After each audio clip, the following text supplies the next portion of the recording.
तो मैम ये तो हुई सेक्स एजुकेशन की बात। अब मैं आपसे जानना चाहूँगा, आजकल जो बड़े लोग हैं जो सून टू बी मैरिंग हो गए या न्यूली वेड कपल्स हो गए या बहुत साल हो गए शादी को, आप कैसे लोगों से मिलते हो? क्या प्रॉब्लम्स चल रही हैं उनकी लाइफ में सेक्स को लेकर? क्या मिसकंसेप्शन अभी भी लोगों के माइंड में है? तो कुछ आप बता सकते हो क्लाइंट इंटरेक्शंस के।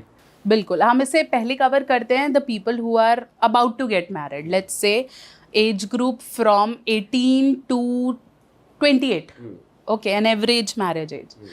सबसे बड़ा मिसकंसेप्शन इसमें यह है that women don't want it, don't want marriage? no, they don't want sex, okay, and secondly if a boy is doing it he is getting a trophy, मतलब दो दोस्तों को चिक चिक के बता रहे भाई मैंने तो कर लिया, तूने अकेले थोड़ा ना कर लिया, उसने भी तो कर लिया, तो it's not your victory at all, it's her victory too, it's equal, ठीक है। और जब आप इस जोन में आ जाते हो that women is also getting it, तो फिर हम उसे ब्लेम करते हैं, हम उसे स्लट कहते हैं, हम उसे परवर्ट कहते हैं, हम कहते हैं अरे ये तो फन है ना। तो it has to be equally for both of them first of all. Secondly it shouldn't be pressure for boys. बहुत से मेल्स मेरे पास आके इस में ये बोलते हैं यार मैं कर रहा था तो मेरी बंदी ने ना मुझे ये बोल दिया कि तेरे से तो हो नहीं पा रहा, तेरा टाइम नहीं है। अब वो पहली बार कर रहा है, वो भी अपना 100% देना चाहता है, डेफिनेटली उसके ऊपर तो प्रेशर ही ज़्यादा है, उसको तो उल्टा दिखाना है कि मैं अच्छा कराया, परफॉर्मेंस प्रेशर रहता है, बहुत है बहुत। तो वो उसने नहीं किया या उसने कुछ सुन लिया, आपको क्या लगता है वो सारी ज़िंदगी उसे भुला पाएगा? नहीं कर पाएगा, because ultimately it's a male ego का सबसे बड़ा पार्ट। वो आपने कर दिया, अब उसको स्ट्रेस हो गया, अब वो नेक्स्ट टाइम, उससे नेक्स्ट टाइम, अपनी मैरिज के टाइम पे यही सोचता रहेगा शायद मुझसे होगा नहीं, बिल्कुल भी नहीं हो पाएगा। अब वो क्या करेगा, 3 जगह और ट्राई करेगा जस्ट टू प्रूव कि मैं गलत नहीं हूँ, कि मेरे से तो हो रहा है, ठीक है। दूसरी जगह भी नहीं हुआ, तीसरी जगह भी नहीं हुआ, तो अब तो भाई उसकी लाइफ गई। वो कई मेल्स मुझे ये बोल रहे होते हैं मैम अब तो मैं किसी लायक नहीं बचा, मुझे मर जाना चाहिए ना, मेरा शादी तो मैं कर ही नहीं पाऊंगा, मैं कैसे सेटिस्फाई करूंगा, तो बहुत बड़ी बात है। और जब मैं उनकी रिपोर्ट्स देखती हूँ, बिकॉज है तो मेडिकल रिपोर्ट्स में, तो मैं उनकी रिपोर्ट देखती हूँ तो वो सब सही है भाई, तेरे को कुछ नहीं है, बस तूने दिमाग में डाल लिया या किसी ने तेरे को बोल दिया। और किसको प्रेशर नहीं होता, even women feel the pressure कि करना है और मुझे सेटिस्फाई, यही प्रेशर के चक्कर में तो उन्हें लगता है कि उसे पता तो नहीं चल जाएगा, हो तो नहीं जाएगा कि पहले हुआ है, how should I do it. First thing I always tell, stop being fake. अगर किया है तो किया है, नहीं किया है तो नहीं किया है, स्टॉप बीइंग फेक। बढ़ा चढ़ा के बोलना भाई मैं तो 45 मिनट करके आया और मैंने तो आज इतनी गोलियां खाई और ये वो, दिस इज ऑल फेक। एक गोली के बाद दूसरी गोली खा के दिखा दे मेरे को, कोई पॉसिबल ही नहीं है, आपका हार्ट बाहर आ जाएगा, इतना ब्लड प्रेशर बढ़ जाता है। गोली वैसे खानी चाहिए? Is it advisable? सी, अगर आप गोली सिर्फ इसलिए खा रहे हो कि गोली खाने से मेरा टाइम बहुत बढ़ने वाला है, तो ऐसा नहीं है। गोली works only in this cases जिसका सिस्टम ठीक है, ठीक है, बस उस सिस्टम में कई नर्व्स का ब्लॉकेज है या कुछ है, वो ब्लड प्रेशर बढ़ा रहा है।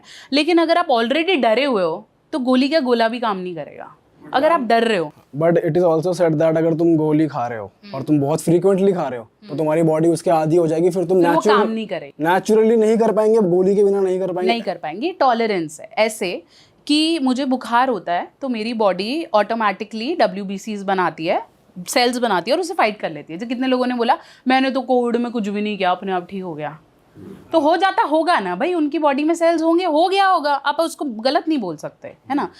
लेकिन अगर कोई हर छोटी छोटी चीज़ पे दवाई खाने लगेगा तो बॉडी अपनी फाइटिंग कैपेसिटी रोक देगी, वो कहेगी तो बाहर से लेता है, मेरे को बार बार सेल्स बनाने की कोई ज़रूरत नहीं है। तो फिर आपका जब टॉलरेंस आप अचीव कर लेते हो, जैसे एक पैग ले लिया, नशा आया, दूसरी बार 2 लेने पड़े, फिर 3, फिर 5, फिर 6, तो फिर आपको उसकी आदत हो जाती है और बॉडी भी फिर वीक हो जाती है। हाँ, आप 2, 2.5, 3 महीने में स्पाइस अप करने के लिए गोली ले रहे हो तो इट्स ओके, उसमें फिर कोई मना नहीं है, but this is being made for the people जिनको प्रॉब्लम है। लोगों ने उसे एज अ फन लेना शुरू कर दिया और एज अ मैनहुड लेना शुरू कर दिया कि भाई गोली खाने से तो आप शक्तिमान बन जाओगे, वो कंसेप्ट गलत है। और मैम ऐसा कुछ भी है कपल्स में कि जैसे आजकल जो गर्ल्स प्लेजर है उसको ज़्यादा इम्पोर्टेंस दी जाती है रादर देन बॉयज़ प्लेजर? ये ना अब होने लग गया जब से सोशल मीडिया पे लोग बात करने लग गए। See why I am different from the other like content creators.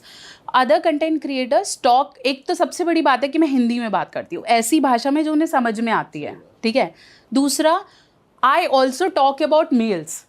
वहाँ पे क्या है, फीमेल रिलेटेड बहुत ज़्यादा बात होती है, वुमेन को ये चाहिए ऑब्वियसली चाहिए, क्योंकि हमारी सोसाइटी का नोशन ऐसा है दैट सेक्स इज समथिंग औरत को देना है और आदमी को मतलब करना है, उसको मिलेगा और वो तो बस देगी, ठीक है। तो उस देने का कंसेप्शन तोड़ना था कि भाई औरत को भी चाहिए, वो चल रहा है। बट मेन की प्रॉब्लम्स आप देख लो, कितने पुरुष हैं जो डॉक्टर्स के पास जाते हैं औरतों से ज़्यादा। किसी भी सेक्सोलॉजिस्ट के पास सबसे ज़्यादा कौन बैठा है? मेल्स। तो उन्हीं को ये कंसिडर किया जाता है तूने ही करना है, इट्स ऑल योर प्रेशर, तू शुरू से अंत तक तू ही करेगा, और फिर तेरे को जज भी कर लेंगे, फिर बाहर जाके तेरे पे केस भी ठोक देंगे कि तू कर नहीं पा रहा, तेरे यहाँ भी बता देंगे। तो सोचो उस पर कितना प्रेशर है। फिर उससे पहले वाली लाइफ वो जिक्र ही नहीं कर सकता। औरत तो फिर भी रोके बोल देगी कि मेरे साथ किसी ने गलत किया, आदमी बोल सकता है? वो बोलेगा तूने किया ही होगा, तेरे साथ कोई गलत नहीं कर सकता। तो वो तो बता भी नहीं सकता कि उसके साथ गलत हो गया।